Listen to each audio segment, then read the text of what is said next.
I'm going to do it now for myself and tell everyone, take a moment to really let this sink in. This is a really beautiful time to be part of a game that's just starting. All right, so I stand corrected. We're going to actually have the SETT mirror match, which is going to be really interesting. I think mirror matches are a conversation that's not really like talked about enough yet. And granted, the game's not even out yet in the Americas, but I love just like the theory crafting and things like this. Walk me through a couple of the big things that you're seeing here immediately. By the way, I will say one thing. The records, they're very important. We are playing with modified play draw, which means whoever has the higher seeding will get to choose to be going either first or second. In this case, Tog, which is, you know, kind of like the goat spelled backwards, is first seed and will decide going first or second. How does that actually impact the matchup? Do you think it matters? It certainly does matter. I am not the expert on SETT or really any deck at this point, but I will say that it's always going to be an advantage, especially, like, again, that player skill expression. Like, if you know your deck and you know, is my deck ramping and wants to actually go second, which can be an advantage in Riftbound, versus going first and having that early drop, it's going to make a big difference. The biggest thing that pops out to me here is that rune configuration, as we see Vendorty having those 10 body runes and only two order versus the 8-4 in favor of body there for Tog is a big difference and a big difference in configuration here as we look at Tog's deck here on it. Yeah, so walk me through some of the important things that we see here for the SETT deck list for Tog. Yeah, so right off the bat, we're breaking my one rule, which is main deck sabotage. You know, Anu, main deck duress is not something that you see a lot in Magic. However, this is seed number 1 in the top 8, so I'm going to eat my words here. Maybe sabotage is just main deckable. I think we've seen throughout the tournament playing against the Master Yis and the Aris and the Kaisas, like, you're almost always going to hit something relevant, which is not something that is always the case in Magic, but seems to be the case here in Riftbound. But also, combat being such a central focus of Riftbound, knowing what your opponent has access to in terms of combat spells, like the calls to glory, the disciplines, the you name it, all of that is very, very important. So seeing the main deck sabotages here is not that surprising, even though I definitely called it a misplay in previous weeks. Well, speaking of main deck sabotage, once again here in Vendorty's deck list, there are also 3 copies, and I want to give a highlight here to a card that I see triple of, which is SETT Brawler up in the top left. Now, that's an interesting choice of champion. Yeah, I mean, it is and it isn't. I mean, obviously, the deck is based around SETT. You've always got that one in your hand. We generally only see, with the exception of Red Kaisa, we see one copy of the champion, so that you've just always got that, and then the rest of the deck is filled out with other cards. Here we're seeing that orange SETT be the full complement here. I mean, he's a big boy, right? Like, this is a way to end the game. I think we, as Riftbound players, are really figuring out the win conditions in Riftbound. Are you going to overwhelm the board and use something to buff your board like Victor is doing, or are you going to have an absolutely massive unit like orange SETT? And obviously, we see the full complement here in that deck. All right, well, as we are about to get into the very first game of our top 8, Blev, I got to ask you a question. Who do you think is favored in this SETT mirror match? Ooh, well, I'm going to do the silly caster thing and say, I think SETT's going to win this one. But, I mean, it's really hard to vote against the number 1 seed in Tog here. I mean, the deck lists are very similar, but there's a few key differences. I don't know if I agree with the full complement of SETTs, but hey, enough of me talking. Let's jump right into game number 1 of our top 8.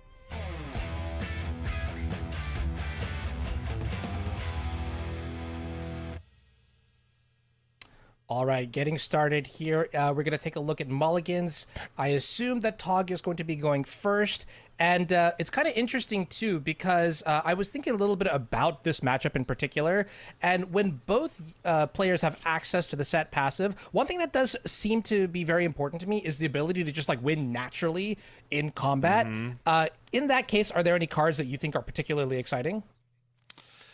Well, yes, there are. I mean, having the early board presence is definitely going to be really big. I mean, the Cythria here is quite nice as you just get those buffs just naturally by developing your board. But a Poro, whew, just such a good 2-drop. Cythria Cloudfield, there we go. A great 2-drop there, getting the buff, which not only increases her might, but also is, opening up access to the set passive, opening up the monastery there to be able to cash it in to draw a card and then get another buff when you just play another unit. What a massive start here from Tog. Yeah, absolutely. Playing the Trifarian as well to follow up gives you the Legion buff. And we're going to pass over to Vendorty now to see what we're going to do here with 5 energy available. I mean, is it as simple as just slam, our chosen champion, or just slam set? See if we go like hard some other way here. Yeah, I feel like you want to go wide at this point because your opponent is going wide. I mean, having one giant unit is great, but you need to have the setup to get the buffs on set to really get them going. I mean, yeah, I would want to go wide. Obviously, it is going to be hand dependent here, but just developing a set. Not contesting the board, especially at the monastery, which is going to be a highly contested battlefield here, as you're going to be able to, both players are going to want to spend those buffs to draw extra cards, keep the cards flowing, keep the board full, and I think we're going to see a lot of fights over this monastery. All right, something that I'm also kind of curious about is to watch how Tog leverages that set passive ability. So that ability says when a unit would die, you may recall your unit and you may recycle 1 rune to sort of keep your unit alive. The question is do you use it at every single possible opportunity? Like, for example, here, you have Cythria. Cythria is buffed. You can protect the Cythria with the set ability. Or is it more important here to have that energy? Looks like Tog has spoken. We're going to recycle that rune. We're going to bring Cythria back to base. And the turn's going to finish here with Set Brawler coming into play on the other side. Yeah, the big boy is here, buffs himself, and is going to just, spend the buff to get big. When I'm played, or conquer, get a buff again. And you can just keep doing that. You can, if you have ways to keep giving buffs to Set, he's going to be absolutely massive. And is going to be able to take these battlefields. I mean, this has got to be the game plan for this version of Set, is just get the Set Brawler out and, basically Voltron, right? Like, have the Super Saiyan Set, try to take over one or multiple battlefields with Set or sets and just hold. All right, well, Sabotage is going to come into play, and it's going to reveal a hand of Challenge, Showstopper, Kinko Monk, Fiora, and another Humble, Daring Poro. Looks like we've got one of 2 options to take here, the Showstopper or the Challenge. Is there a direction you're leaning? I'm leaning towards the Showstopper. It's just such a strong... It's just a strong tool in Set's toolbox. I mean, the removal spell is also very good. I'm curious what Tog is going to take here. Goes with the removal spell. Yeah, kind of interesting here. And I see the vision here is eventually when you maybe get your Set Kingpin into play, you really don't want something that has like 8 might or 12 might to just really remove it for free. One of the things that I've learned...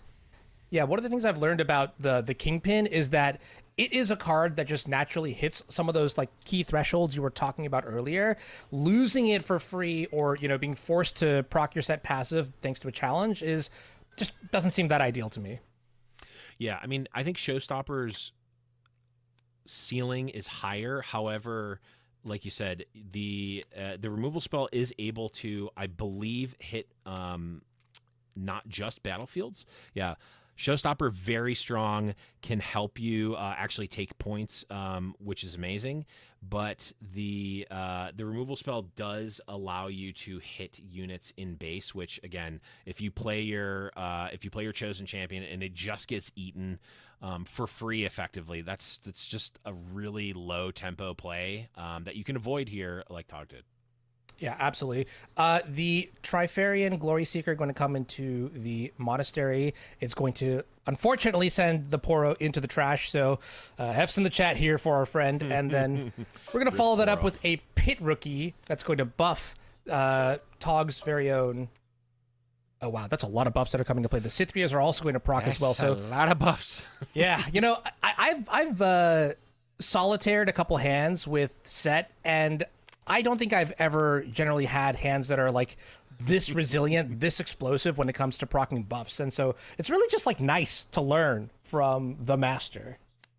Yeah, it's really awesome to see a mirror match that feels like two separate decks play, like two different decks playing. You don't see that very often in other games. Like it's mirror match, it's like, oh, 73 of the 75 were the same, and 2 obscure sideboard cards were the 2 card difference. Like this is very much like a very different brand of SETT playing against itself. Let's take a look at the hands here to see what kind of decisions we might be contemplating. On one side, for Tog, we have another Pit Rookie, Hidden Blade First Mate, and for Vendorty, we have Daring Poro, Fiora, Kinko Monk. And it looks like a set that must have been the top deck for the turn. Yeah,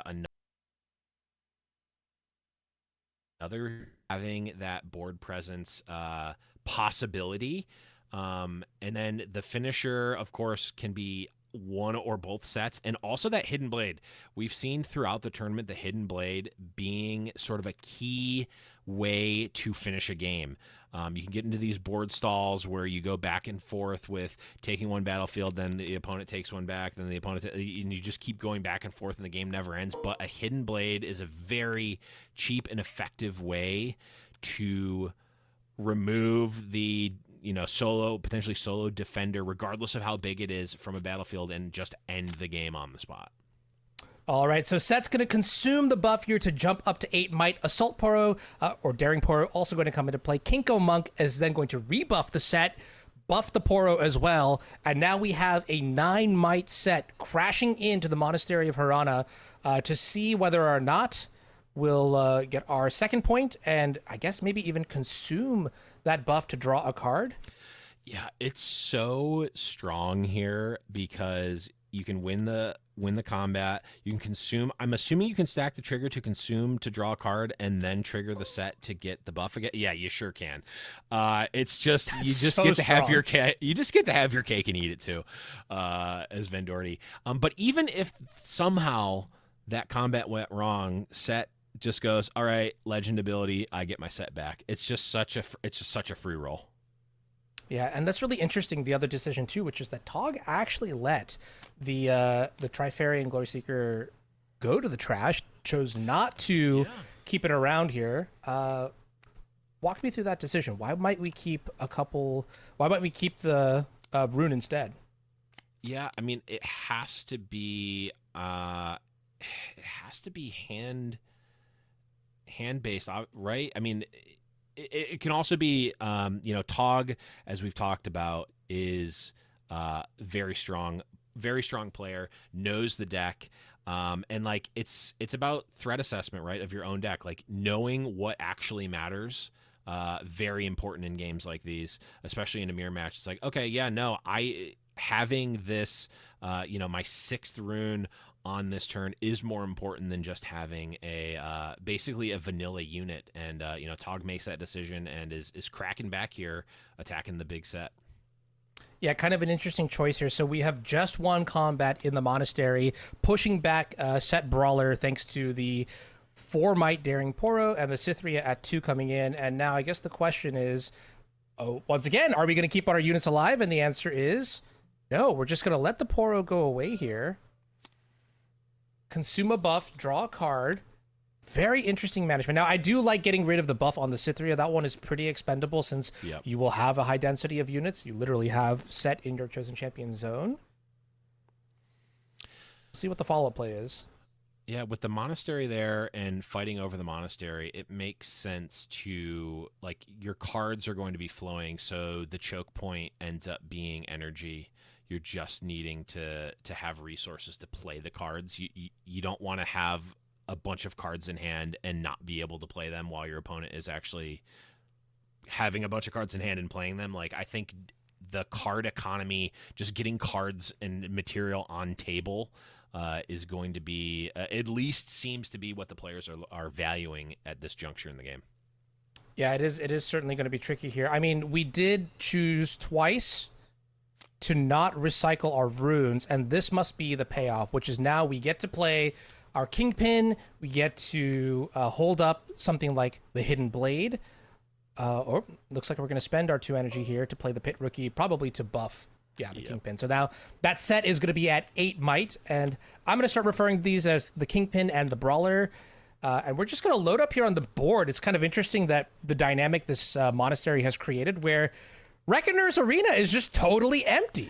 Yeah, not even taking the point. I mean, I think it's kind of like a prisoner's dilemma, maybe, where it's like, okay, if we both agree to not take it, we can play the real game here, which is, who's going to win the monastery, or like the first person that starts to take it like goes down this cascade, and it's like, oh, you're on the back foot, you're losing your material, your board material, and trading it for single points, which at 3 and 2 respectively is probably not that strong. Like, getting the first 7 points is the easy part, right? Like, the winning point is the one that really matters.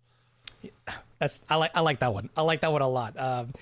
So one thing that I will also give a brief point of mention to is right now I do believe that SETT Kingpin comes in with base 5 might, gets buffed up to 6, and then there are 3 buffs on that battlefield, so it should be at 9 might if my math is correct, and that is kind of a critical point. Like, that's like one of those like numerical thresholds you're talking about, where like, okay, if SETT Brawler gets buffed, it goes up to 5. You consume the buff, then it goes up to 8, and then it needs to get buffed again, only to be met face to face with the Kingpin, which is very, very well calculated here from Tog's side.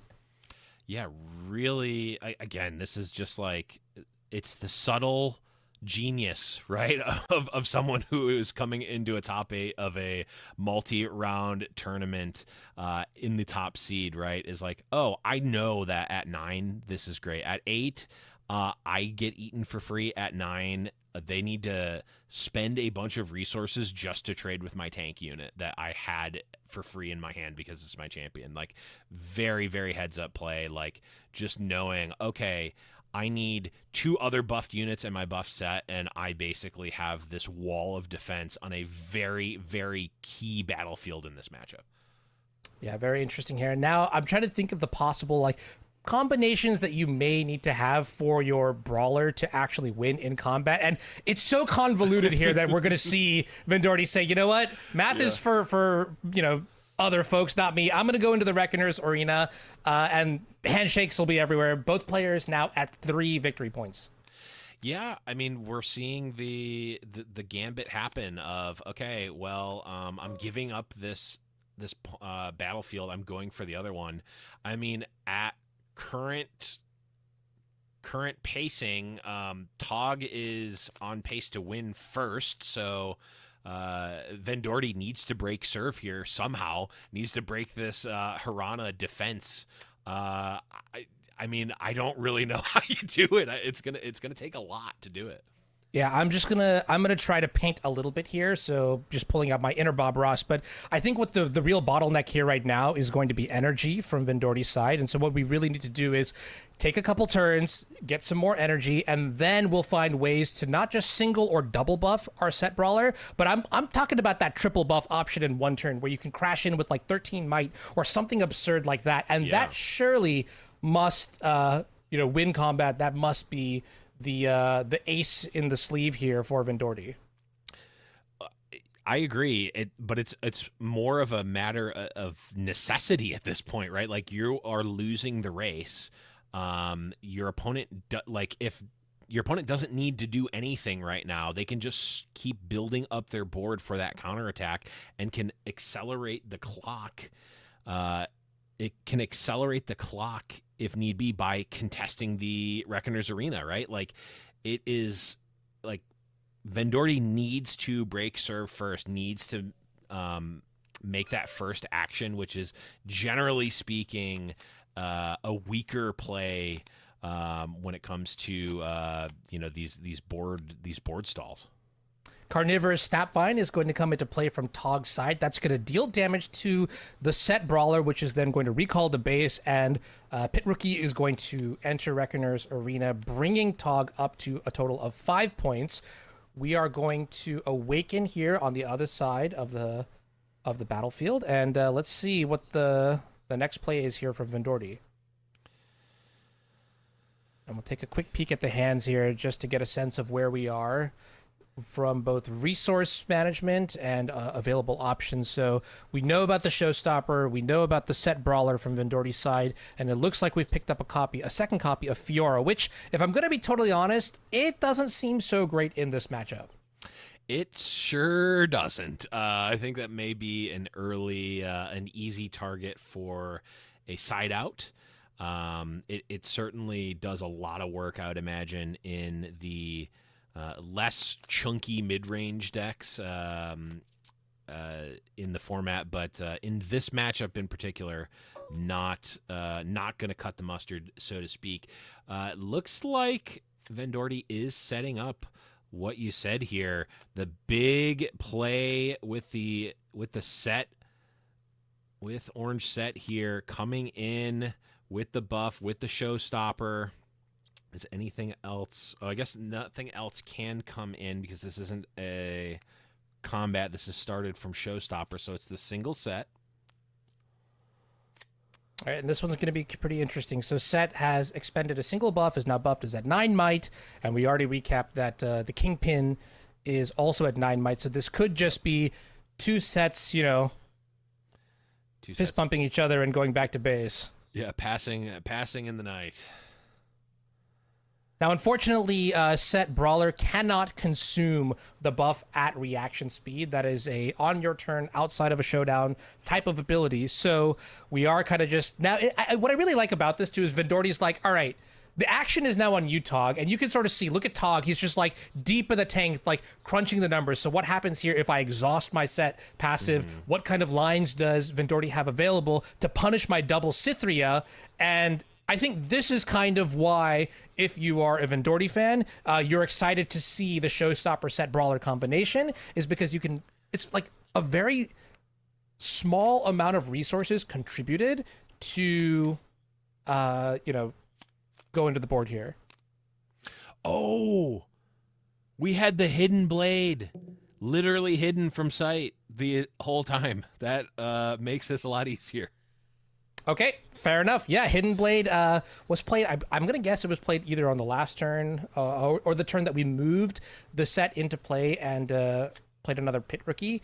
So that's going to let Tog maintain control of the monastery for another turn. But now, with 2 extra cards here in Vendorty's hand, we kind of have to... Now we have to do something, right?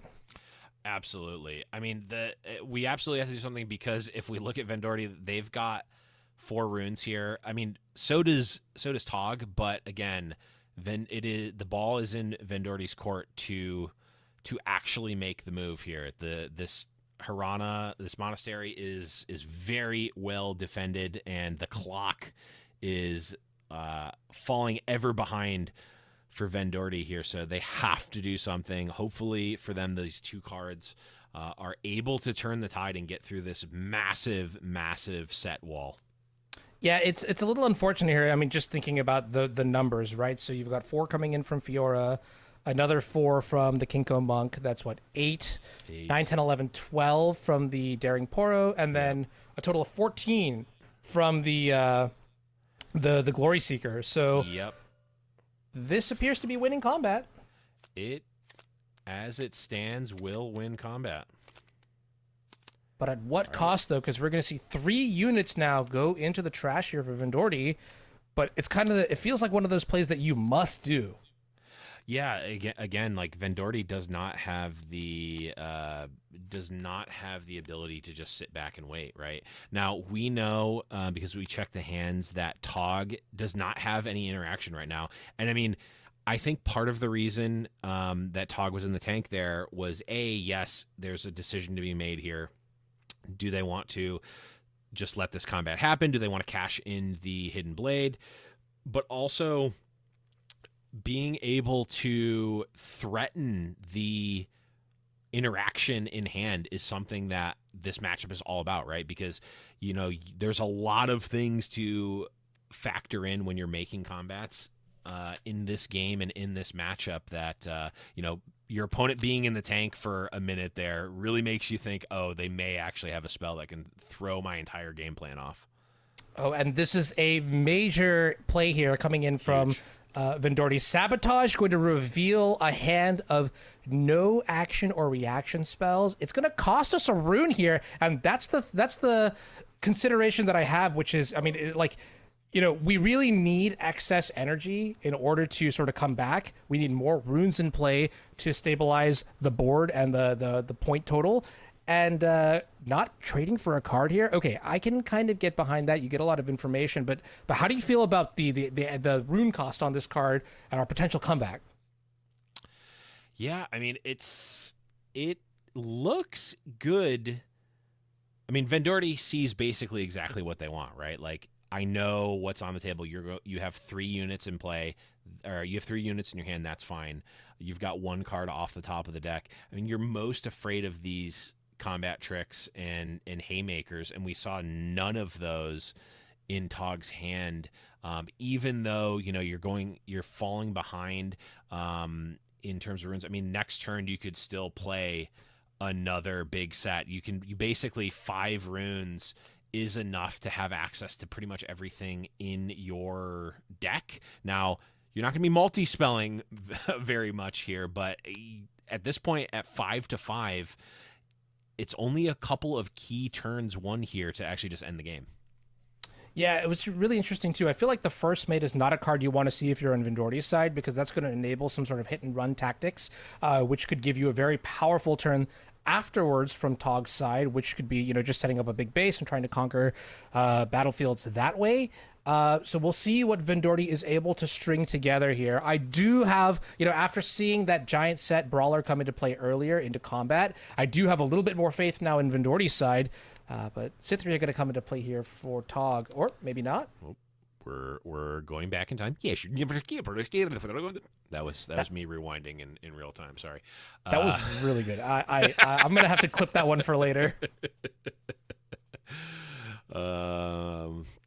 Looks like there may be a discrepancy or something going on. Of course, this is the live games in person. This is the beauty of it. Okay, looks like we're back in time. Maybe just I want to go to combat first.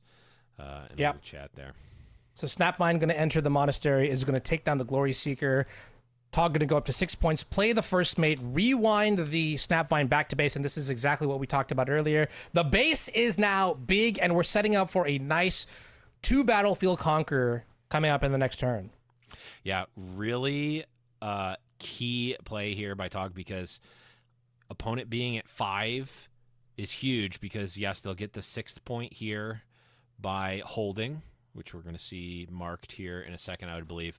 But maximum points you can get on this turn is now going to be 7, and 7 is not 8, and 8 is the number that you need to win the game. So Tog knows, okay, I'm on a 2-turn clock at the fastest, so I can save all of my units back in base, set up this big alpha strike to double take and win the game, where my opponent, take the monastery, don't care, does not matter.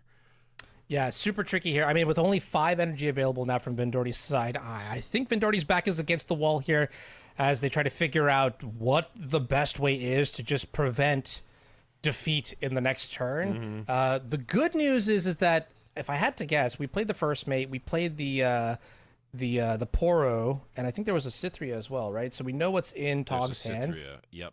Yeah, so we're mostly playing face up here. So this is now Vendorty's puzzle to solve, and this is why I am in the booth here, is because these kind of puzzles, they're complicated, they're intricate, and I'm gonna let Vendorty do the math here. This is the set special. Yeah, I mean, first play almost certainly is the Hirana set, get the buff, spend the buff to draw a card trick, I would imagine, unless their top deck was fantastic. But also possibly not, I guess possibly not, because you just need a body. You need stats right now. Yeah. I wonder, I mean, like, here's the other question too, is I feel like you can't even, like, you need stats, and they kind of have to be, like, above rate too. And well, wow, the third set, okay. Yeah. Okay. You asked for above rate, there it is.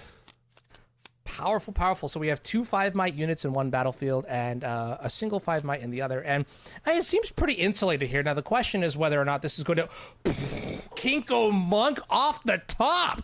Yeah, that's chunky. So, That's I mean, a good one. All right. Yeah, are we just at 5 and 5, 10 plus another 5? So that's 15 total. We've got 5, 6, 7, 13. I mean, we've got the raw numbers. Can we line it up and also play through a potential buff spell here?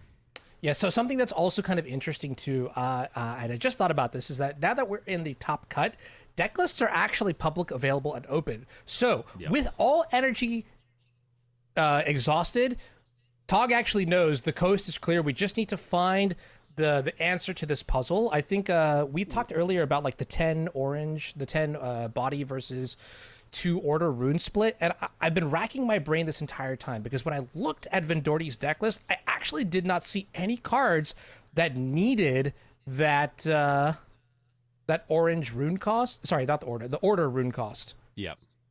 It's possibly to just bluff Hidden Blade. Yeah, Hidden Blade. Can we not play? I'm completely blanking on name of card that spends a buff to give +3. Oh, Call to Glory. Yeah, good call. Good call. That's Glory. Yeah. I mean, that's the only thing. A great call to Glory there. I mean, that's the only thing that can be played, right? Like, yeah, and it does not cost any power. So, I mean, if it's there, it's there. Tog is going to play around it as much as possible. And you know, here we're gonna present lethal, I would imagine. Yep, so with the buffs all calculated in, we now have a total of 15 might against the 10 might here for Vendorty, which is very clearly... And great call out here for the Call to Glory. We can consume the buff. Yep. Pump our that's set... only a +2. Okay. That puts us to 12. So not enough then? No. Oh, no, interesting. Take a look at this. We actually consumed the buff to buff the set brawler in the Reckoner's arena to prevent lethal this turn. That's an incredible play. Okay.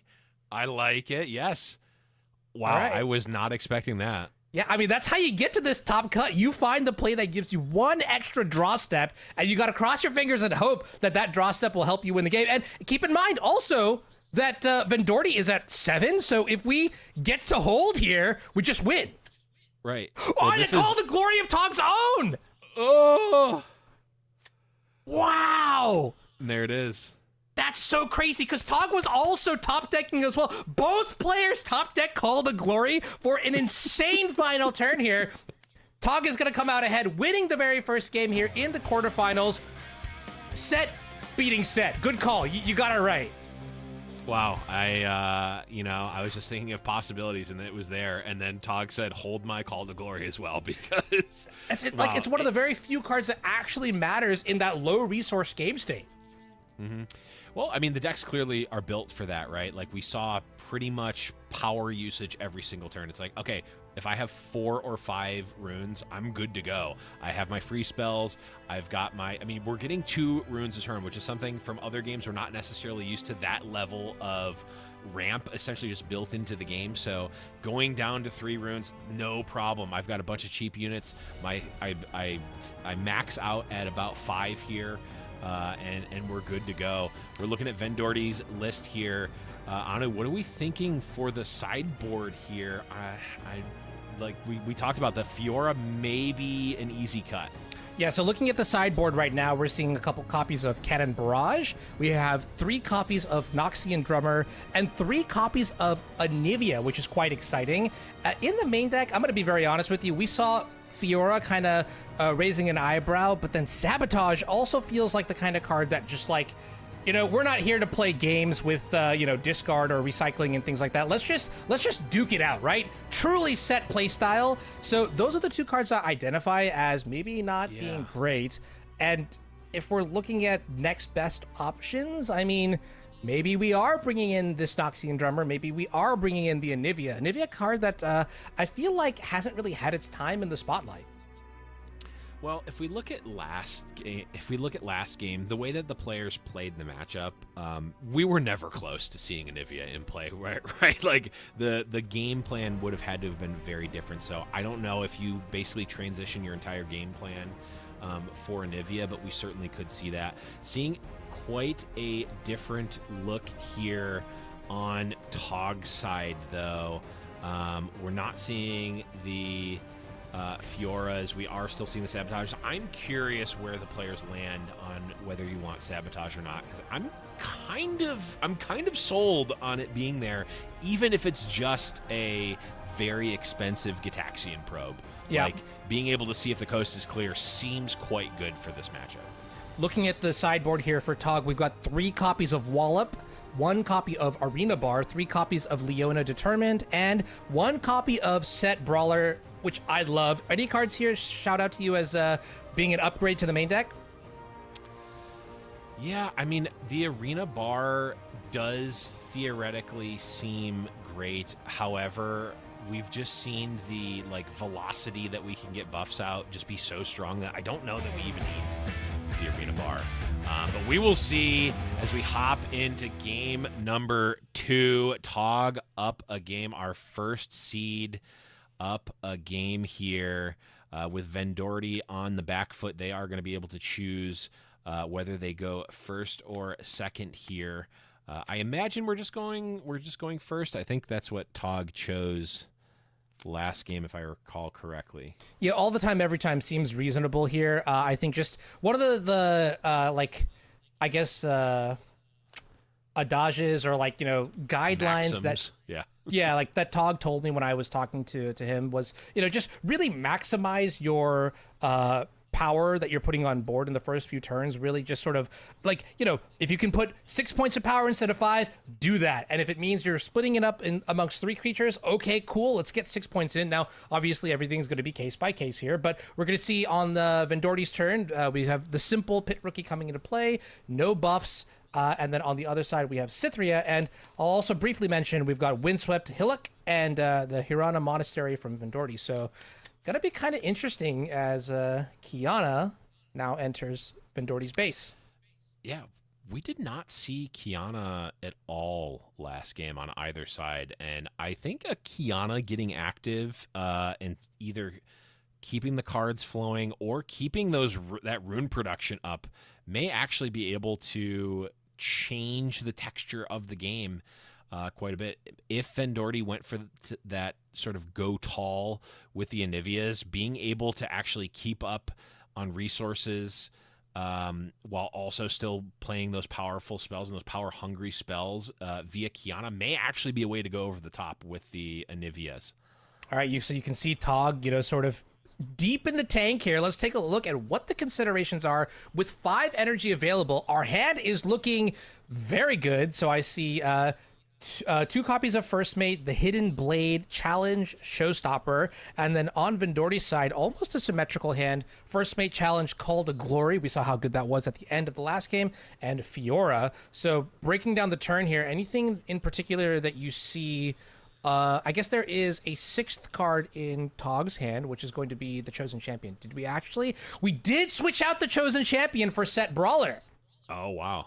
It makes sense. I mean, we saw the SETT Brawler really play a big role in Vendorty being in that game because it seemed like Tog was very far ahead, had that really sort of what seemed like unbreakable wall on the monastery last game that got taken down by the by SETT Brawler. So I think just this, it seems like both players have evaluated the matchup as we need to go big and we need to go big fast. And having the SETT Brawler there feels like it is the best way to do that. Wow. Okay, then this, even see it played now. Yeah, very interesting. And this looks almost like a copy of the last game, which is turn 2, SETT Brawler just coming into play here. Both creatures are going to get buffed, set by its enters play ability, and then Cythria for when another unit enters play. And Cythria going to come into combat. That's going to start a showdown. What's really interesting now is that both players are going after the Windswept Hillock. What's your thought process on that? Why not just take the open Monastery of Hirana and draw a card? Well, like you were saying, Tog wants to get as much power in play as possible, as fast as possible. And you can do that by playing cards, or you can effectively do that by removing power from your opponent, right? That's kind of a free trade here. Cythria eating the Pit Pookie, and then using the SETT ability to spend her buff to recall her back, effectively just eating the unit for free. Feels strong, right? Like, I like the board control here. Obviously, yes, we could cash in the buff there in the monastery for a card, but if you've got the cards in hand, if you've got enough cards in hand right now to play the game plan for the next few turns, like, get the board under control, and then once you've got that, start drawing those cards in the monastery. Yeah, another thing that I'm thinking about too is just kind of how Windswept Hillock really just changes the dynamic of the game, right? Because once it gives all of your units ganking, you know, standing at the top of the tower, deciding when you want to either go to base or just attack combat from another angle while scoring or holding points is a very, very powerful mechanic. And I think when you also transition from the Kingpin to the Brawler as your chosen champion, that certainly does, incentivize you to maximize options for how much might you can spend in different places. Oh, it really showcases the beauty of Riftbound compared to other games right now, where we're seeing game 2 here, and we're seeing a lot of the same cards. I don't believe we've seen a sideboard card yet, but the matchup feels excessively different because of the Hillock being there, right? Before we saw basically a solo showdown for the first few turns of the game on the monastery, and now it's going to be on the Hillock. And then once the Hillock is taken, the texture of the game changes again, because now the person who has the Hillock is now threatening both battlefields while they control just one. Wow, and this is actually kind of insane here. So we did use the SETT passive ability to protect the Cythria from combat, and now we're seeing Call to Glory combined with Challenge to punish that exhaust on the SETT. We lose probably our one of our best cards, and this is even crazier. Look, Hidden Blade on the Kiana, having to pay the additional deflect cost, giving Vendorty 2 cards just for 1 point. That's that's a big commitment to just getting on the board. Yeah. I mean, it absolutely is, but also a Kiana that you don't have the ability to threaten at all is going to take over the game, whether it's the card advantage flowing or the rune production flowing. It doesn't matter. Like, pick. You can just, if it gave you the choice at random, it would still be winning the game on its own. And here we see the sabotage is staying in the deck, at least for Vendorty here. All right, so I believe, luck is somewhat zero-sum, and last time we didn't really get to take a card here from Tog's hand. This time we have plenty of options here. Double Showstopper, Challenge, Hidden Blade, and a First Mate. Which of these 4 options are you interested in taking? I am looking at the Hidden Blade here. It is the unconditional removal spell, right? Yes, it gives your opponent it gives your opponent 2 cards, which is, Vendorty would like to have the 2 cards for sure, but you can sort of control the effectiveness of the other removal spells by dealing with the board. If you have board control, these effective fight spells don't do anything, or they're much less effective, whereas Hidden Blade is always going to be good.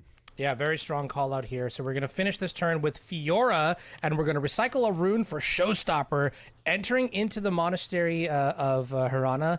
And did we consume the buff to draw a card? I don't believe we did. No, we gave Fiora Mighty, which now means that she's got deflect, ganking, and shield. So even though in the Monastery and not the Hillock does have ganking. Yeah, which is really interesting. Ganking is a keyword that has significantly grown on me. Realizing that the game is really like limited by where you can go and how you can go. This is, my experience as a Leona main who didn't really quite get there. I have a profound respect now for the ganking mechanic. And, we saw what happened when we were fighting over the Windswept Hillock earlier. And now Vendorty has sort of flipped the script and says like, hey, I can go where I want to go, when I want to go, how I want to go, thanks to this mighty Fiora.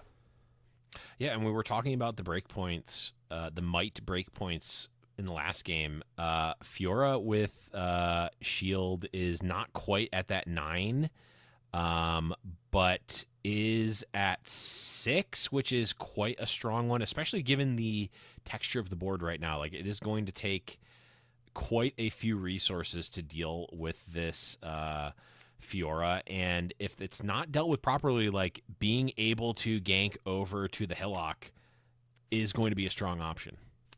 Oh, and there it is. That's one of the sideboard cards that Tog has brought in for the matchup. It's Leona, and we're playing the Showstopper as well to move Leona into the Windswept Hillock, which is kind of interesting.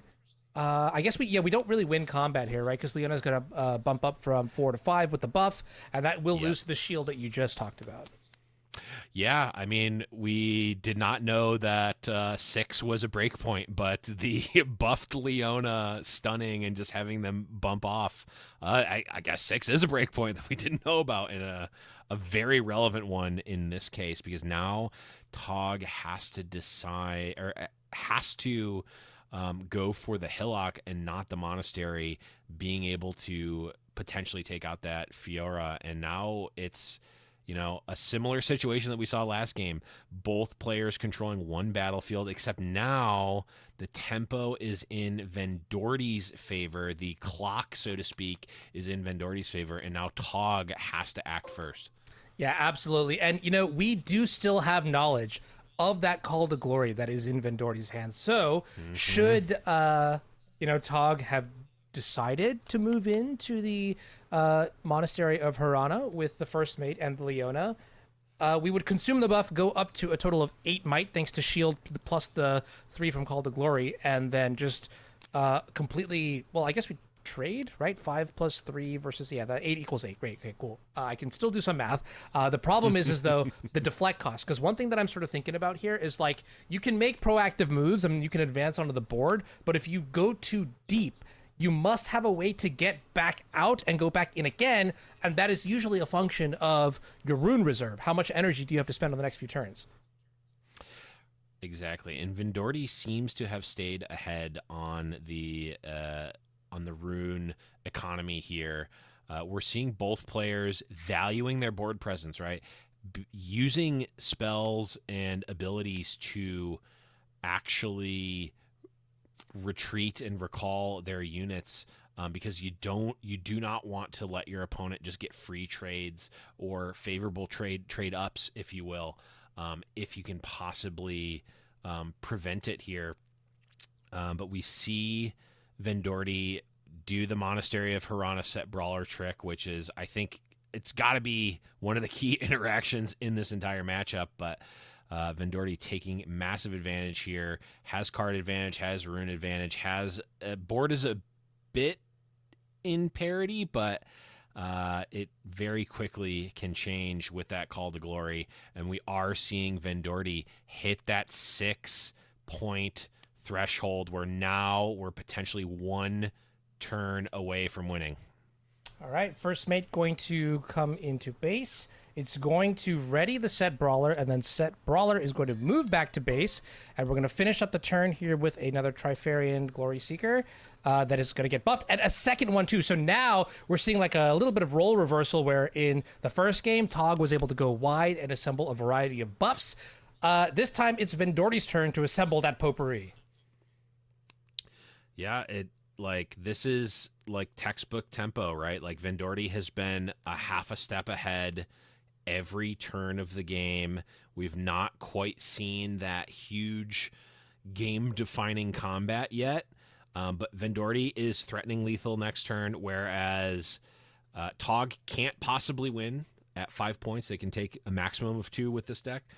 That is not enough to win, which means Tog now has to not only put points on the board, but also set up a board that is not going to get double taken by Vendorty here, because he'll just lose the game.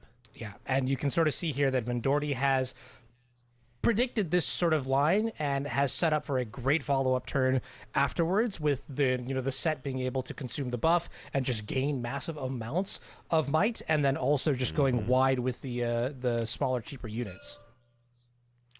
Yeah, we're seeing the attack come in here. We're going to stun the unit here and present this attack. If this goes through, we're going to use set. Oh no, we're not using set's ability. Okay, we're letting the Fiora die here. Now that's super interesting. That must signal that Vendorty has some available options in the hand for the rebound turn. And okay, there's Showstopper, first mate, gonna get buffed. And where's it gonna move? Is it gonna move to the monastery? It is.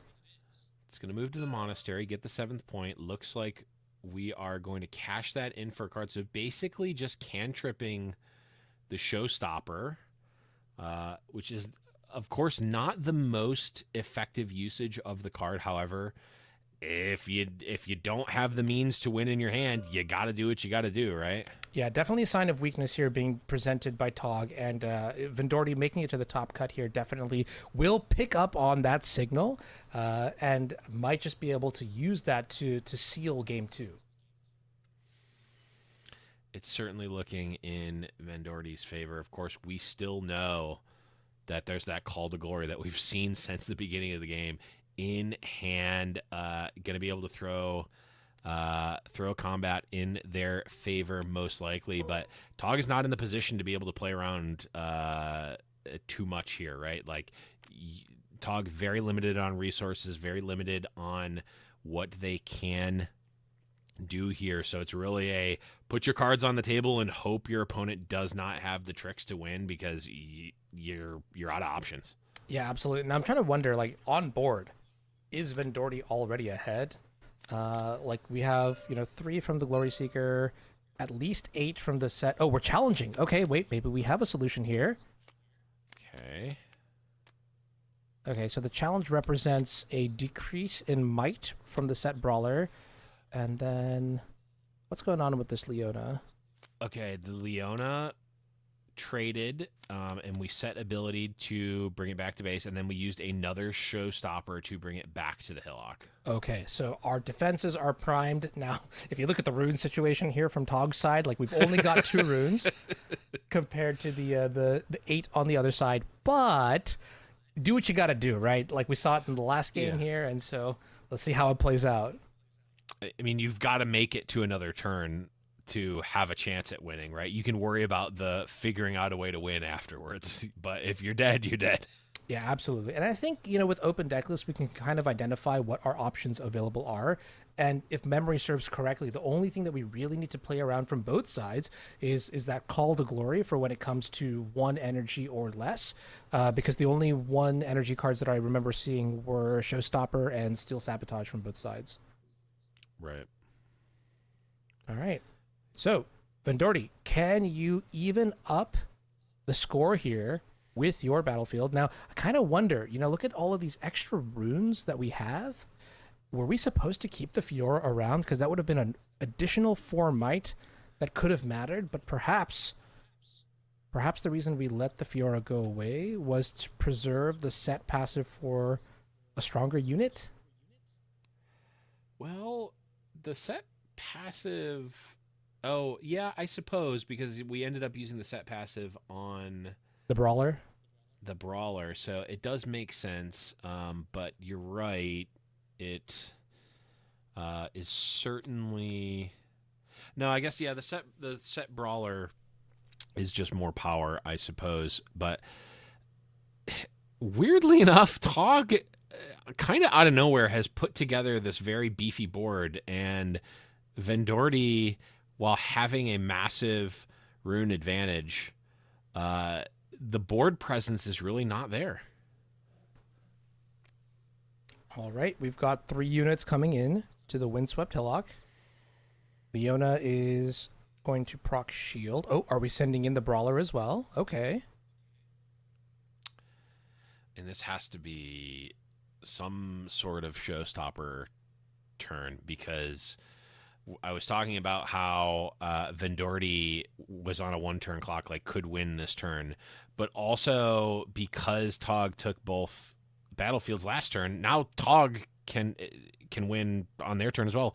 Vendorty needs to contest both of these, not just to win, but also to not lose. Yeah, absolutely, right? And like if you're in Tog's seat, like this is the only possibility that could be making sense here. And so real quick, we have 3+3 on the Monastery of Harana, so we'll register that in for a little bit later. But looking at the Windswept Hillock, we've got first mate at 3, Leona going up to 6 thanks to the shield. And we must certainly be ahead here, right? 3 plus 4 from the set and the Glory Seeker gives us 7, 8, 9, 10, a total of 11, 12, 13 might going after the Leona and the first mate. So, Tog, what are you thinking about? What do you have? And if you're in the tank here, then that must mean you are thinking about how to use your Call of Glory. Can we really assume that he drew another one? That's kind of crazy in 2 games. Maybe this is just the production curse or blessing, depending on who you're rooting for here. But it's awesome for us to have the Call to Glory show up at that opportune time. All right, so what's going on right now? We have SETT. There's a buff. 7 points each. I have to imagine a showstopper here. Oh, first mate. Oh, okay. That's it. First mate does it too. That'll do it. Looking at 8 might against 6. And that should be the 8th point. That looks like it is. All right, Vendorty is going to take the second game here and is going to even up the score 1-1. We're going to a game 3. Yeah, I'm really getting a lot of respect for set decks and both of these players, because neither of these games were blowouts at all. In fact, they were won by the smallest of margins. Like, both games, one player was marginally ahead on tempo, like a half a turn ahead on tempo. There's maybe one. That last game, there wasn't even really a huge blowout combat. It was just trading tit for tat, Vendorty staying slightly ahead and just barely pulling off. Like, Vendorty needed to put something together there to win the game, but also to not lose, because Tog was going to win on the following turn. All right, well, let's take a look at Tog's sideboard once again as we're going to go into Game 3, see if there are any fine-tuning or readjustments that we need to make. As a reminder, in the sideboard there are 3 copies of Wallop, 1 copy of Arena Bar, 3 copies of Leona Determined, and 1 set Brawler. Now, we did see the set Brawler come in, and the Leonas. How did you feel about them in Game 2? Yeah, set Brawler definitely is the board presence that you're looking for. Leona felt good. It felt like it made combats a bit easier. It's one of those cards that's really kind of hard to evaluate until you've played hundreds and hundreds of games of the matchup, because in theory it works out, and it worked out fine in the last game that we saw it, but it didn't seem like it really took over the game or was a huge impactful piece like we would normally see out of a sideboard card that could potentially be very strong in a matchup. This just felt kind of okay, but also felt like it could easily be replaced with any of the main deck cards, to be honest. Yeah, fair enough. And looking at the other sideboard here for Vendorty, let's take a look and see what our options are. We had 2 copies of Cannon Barrage, 3 Noxian Drummers, and the 3 Anivias, and I don't think we saw any of these cards show up in Game 2. We didn't see any of them show up in Game 2. I don't know that we... Although I will say that the rune situation for Vendorty last game would have allowed him to potentially cast Anivia at one point or another. Now, I don't know if that would necessarily be good, but it certainly is a card that can win those giant combats that we're seeing where there's one really, really heavily defended battlefield. A showstopper on an Anivia can take out almost anything. Yeah, absolutely. Like in that last board state where we saw a couple units on the Windswept Hillock, that was a great time for Anivia. And going into Game 3, we have our last set of battlefields, Grove of the God Willow for Tog and Vile Maw's Lair for Vendorty. This is going to be an interesting game number 3. Yeah, the Vile Maw's Lair is very interesting because once again, we're seeing the same matchup and I believe it is going to play out very differently based on the battlefields here, because the standard play of take a battlefield, get the points, and then retreat your units cannot do that on the Vile Maw's Lair. Well, very interesting too. So with our first turn, we played Pit Rookie from Tog's side. That's going to be matched by First Mate. Pit Rookie going to attempt to take the first point. And interesting observation, but guess who's back in the Chosen Champion zone here for Tog? Yeah, it is the SETT. I wonder, is it just a play draw thing? It must be, right? Yeah, that's actually really interesting, right? The difference between 4 energy spent versus 5 energy spent. Now going back to the board, First Mate going to take down the Pit Rookie. We are staring down that Leona Determined on the in base for Tog. So I think at this point, the name of the game is don't let my opponent draw any extra cards. Plus, like, who really even wants to go into Vile Maw's Lair? Let's be honest. Yeah, I don't think that you're going to feel very good about doing that, for sure. And to go to the Chosen Champion topic real quick, thinking about it now, it makes perfect sense. It's on the play, your turn 2, you'll always have the ability to play 4-cost set. If you're going second, you will on turn 2 have 5 runes and can play SETT Brawler. So it may just be as simple as that, but it's actually just genius to swap it on play draw. Yeah, I want to say, like, for players who are new to this archetype, take notes. But the way that both of these players are playing, I'd say players of all skill levels, like, there's going to be a pop quiz after this where I want you to tell me every single really cool play that... No, I'm just kidding. I'm not going to do that to you. It's late for some folks here. So, but yeah, we're going to follow up here with Pit Rookie buffing the Leona, which means that SETT Brawler from Vendorty's side will not just get a free combat, and also means that when Leona comes back in...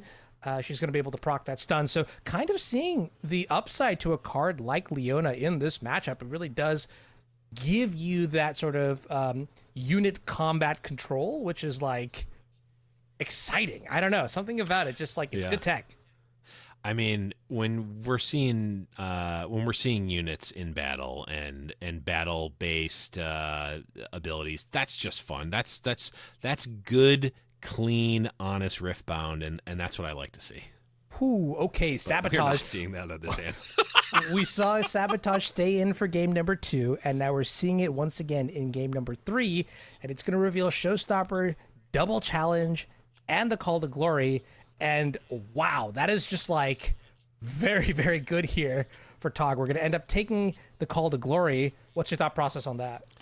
Yeah, I mean, it's just it throws off your math so much, and even knowing it's there doesn't necessarily make it easier because you have to set up these attacks that play around it, knowing that it's there, and your opponent can go, okay, I'll allow it, and not play the Call to Glory, and that can also throw off your math. So it's like it's a lose-lose. Also, it allows the SETT Brawler to not lose this combat, which is, of course, quite relevant at this juncture of the game. You want to play a fun little mini game? Over under on 1.5 cards being drawn from the Grove of the God Willow in this game. Ooh, that's a tough one, right? That's a tough one. That's, I mean, are you Vegas odd maker? Yeah, it's me. I am Mr. Vegas. One thing that I will also mention here, just for viewers at home, I know it says time is up, but these are actually untimed rounds in the top cut. So players may take a little bit more time. We aren't going to do any sudden death rules or anything like that. This is just truly, a beatdown, a brawl. May the mightiest player come out ahead here. I'll say one thing, too, which is we actually know a little bit more information about our bracket, and the winner of this match is going to be paired up against the Eye of the Storm, Volibear, which is great. Yes. Exciting. Oh, that's amazing. I'm super pumped to see Volley make a resurgence here. Volley was sort of public enemy number one in the way too few cards were revealed to actually play a tournament, but we're all psychos and wanted to play one anyway. And it really fell off hard after the basically very first week of Riftbound being played in a tournament setting, and to see it come back, make a top 8, and now make a top 4 is making an argument to actually keep brewing, keep testing, keep playing this sort of go over the top archetype that is Volibear. Yeah, so for Vendorty's turn, we wrapped up with the first mate to allow the SETT Brawler to come back to base, seeing that the Leona is there, knowing that, we're not going to win into combat against Leona. So we're setting up for the next few turns. And then Tog is going to be... Let's actually take a look at Tog's hand now. We did know about a couple pieces here. If I can find my mouse. And looking at the hand here for Tog, we have the double challenges and the double showstopper. So I think this is actually all known information. But from the other side... Wow, Vendorty is packing a great hand. Yeah, that is the Call to Glory, which is certainly one of the key cards in the matchup. Kinku Monk able to just put so much might onto the battlefield or onto the field, and of course, SETT Brawler has seemed to be an absolute key piece to not just Vendorty's deck, but even Tog's deck now too. Yeah, it's really interesting. I think it does feel like SETT Brawler is kind of like the mirror breaker. No puns intended or anything like that, but just like, sheer raw combat strength. And so having that second copy in hand, got to be pretty good for Vendorty. Yeah, I thought you were talking about him making infinite copies of Deceiver Exarch there for a second, but... That sounds like trauma, and you know what? We can unpack it after the event for sure. No, I was one of the filthy Splinter Twin players. It's me. I'm the problem. Well, speaking of the problem, it's kind of tricky here because you saw that Tog was about to move the Pit Rookie into the Vile Maw's lair, but then opted not to, instead going into the Grove of the God Villa with a showstoppered Leona. So she's now sitting at 5 might with a buff. And I think this might just be for like point parity or something like that. We can't really fall behind, and we may end up having to use our set to recall the Leona later on. Now the hand is double challenge, and I don't actually even see a really good opportunity for challenge to do its thing here. Well, if we challenge, okay, we're going back here. Leona will be 5 power. No, there's not a super great challenge here. No, there really isn't. I mean, obviously, you would love to hit the SETT Brawler, but even if you did, SETT ability from Vendorty's side kind of just trades a power for that, and the power and the buff, of course, and you're kind of okay with it. But it looks like we're just setting up the wall again with SETT and now Leona both having a buff apiece. And there it is, our first point taken from Vile Maw's lair. Hey, I did see what you did there, by the way, setting up the wall with the SETT. Okay, nice. Virtual Air 5. As a dad of a 1-year-old, I've finally been writing up my playbook, and that one's going in there for sure. There it is. I was going to lay some odds, though, for you, that the odds may have changed. It was going to be over under 1.5 points scored from Vile Maw's lair total this game, but maybe it's 2.5. Oh, okay. Yeah, very interesting. Yeah, it's kind of interesting too because when you throw a creature into the Vile Maw's lair, it's really you can't really throw units that you truly care about. And I guess that's just a sign here that Vendorty might be able to pick up on is like, what does Tog value this pit rookie at? Now, going back to the board here, we're going to see Set Brawler is going to consume the buff, and Yeah. then is And that a then call to hard glory cast as well? call to glory? Yeah, hard cast. Like just pay the printed cost as Garfield intended. All right, so 13 might here for Tog, and then what do we have from Vendorty? Enough to break up the Not battlefield. 13. That's what matters. Yeah. Yeah, not 13 has been called, and we are once again seeing a massive rune advantage on the side of Vendorty here.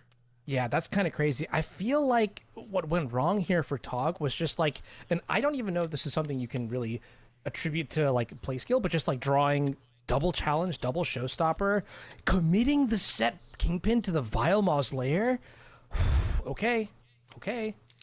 This is a big gambit. Yeah, I mean, you got to do what you got to do, right? Like, get your points to stay slightly ahead on points, or at least at point parity here, and hope that. I mean, are we gonna end up fighting over the Vile Mausoleer? Okay, we're gonna eat. We're gonna eat a unit there and a follow up of something. All right. Okay, Trifarian Glory Seeker. Where's Are it we going committed? though? We don't know yet. Where's it going? Okay, in base. Yeah. This is challenging. It's gonna be the first card that's drawn off the Grove of the God Willow, and I feel like the margins in this game, like not just like this mirror match in general, but in Riftbound, they're so tight that even a single card in a matchup like this is going to be enough to just break the game wide open. And so you can sort of see Tog's posture here as he's sort of evaluating the overwhelming amount of runes, maybe the extra cards that are being drawn here. We've committed our set to the Vile Mausoleer, like racking his brain for an answer. What is the out? I mean, at this point, you've given up the rune advantage. You've given up the cards in hand advantage. If you're Tog, I think you just have to go, I need to win as fast as possible. I need to, right now, I'm technically ahead on the race here. Last card discarded, so it's just off the top for Tog. You're technically winning the race as it stands right now. Almost to the moon. Let's do it. Yeah. So let's see how the rest of this turn plays out. Oh, maybe. Okay, yeah, we're bringing back Set Brawler here, putting in the first mate, so they're just doing a little switcheroo here. Yeah, makes sense. You got to be able to, like, if you see, like, Tog's hand is face up. Everything that they have is on the table, so you know they are trying to hold the Vile Mausoleer and are going to try to win that way. And there's not really many options given that it is Vile Mausoleer, right? There's not other options to remove that set. So if you can just take out that battlefield, you're going to win the game. Yeah, and take a look at this. So Vendorty kind of sees the line, says, I'm going to keep my key creatures here in the base, both of my 8 might units, and I'm going to put enough might into the Grove of the God Willow so that it's going to cost you a lot in order to take this battlefield. Because if you don't, I'm going to draw another card. You must, and I'm also going to get another point. After that, if you do overextend, well, guess what? Here's a left fist, right fist, and I'm going to win the game. So, yeah, very interesting double bind that Vendorty is now setting up for Tog. Yeah, I mean, this is just resources getting ahead here, right? Like, Vendorty has so much. Tog drew the Pit Pookie off the top. Is, I imagine, going to put everything into the Vile Mausoleer and hope. No, actually isn't. I do respect it. If you're not dead on board, like, play to win, don't play to not lose. Yeah, but this is so interesting because, like, now Vendorty just, like, has so many options, right? Like, just imagine, at base default, you have 16 might with the 2 sets, and okay, maybe we're just gonna aim for the moon here. 1 single unit coming in, and that's gonna be a total of 9 might, which is, yeah, just it's gonna dominate here. Absolutely. Yeah. Yep, that's gonna do it for 1 additional might here, and a follow-up of a ham sandwich feels like it would be good enough, but we will take cards as well. Was that another? Was that a Cythria? Yep, looked like the Cythria, looked like a Noxian drummer, and so the Grove of the God Willow is absolutely loaded, and I feel like the only way that Tog might even be able to get out of this situation is to like get Vendorty's Anivia. The flip the top. Oh, it's Ooh. Does that do anything here? Oh, okay. I'm gonna assume no. Yeah. You can see Tog picking up all the cards here, saying GG's as Vendorty takes down the set master in the mirror match 2-1, advancing to the top 4. Now Vendorty has a special prize awaiting him, and that is a very angry bear. Volley Bear also advancing to top 4. Yeah, love to see it. I mean, an upset in our first game, right? 8 seed taking out the 1 seed. Now, obviously, both players played that matchup super well.